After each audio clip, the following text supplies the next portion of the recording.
22টি জেলাতেই আমরা নির্দেশ পাঠালাম যে এর প্রতিবাদে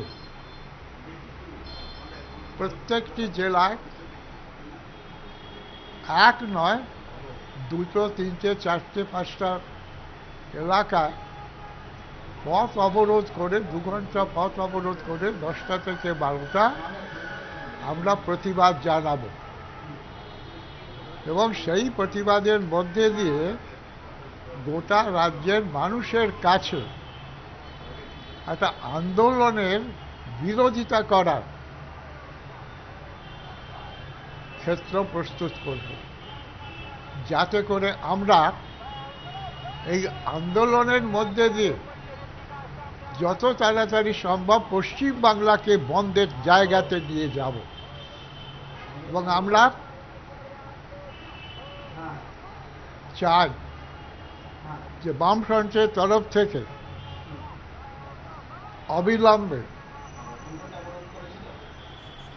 2টি ঘটনা ইতিমধ্যে কেন্দ্রে ঘটে গেল, এক ডিজেল এবং রান্নার গ্যাস, অপরদিকে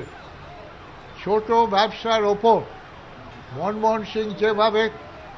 বৃহৎ পুঁজিকে, বিদেশি পুঁজিকে আনার সিদ্ধান্ত করেছে, শুধুমাত্র ক্ষুদ্র ব্যবসা নয়, এমনকি যে প্লেন, সেক্ষেত্রেও, এবং জানি না আর কি কি ব্যাপারে কেন্দ্রীয় সরকার বিশেষ করে মনমোহন সিং যে ঘোষণা গতকাল করেছে, এর বিরুদ্ধে আজকে সারা দিন ধরে বিভিন্ন জায়গায় আমাদের যে প্রতিরোধ আন্দোলন, তাতে আমরা দেখেছি জনগণ স্বতঃস্ফূর্তভাবে এগিয়ে এসেছে। বিশেষ করে বহু জায়গায় মহিলারা পর্যন্ত এগিয়ে এসেছে এবং নিজেরা তারা বক্তৃতা করে বলছে এই গ্যাসের দাম বাড়িয়ে দেওয়ার ফলে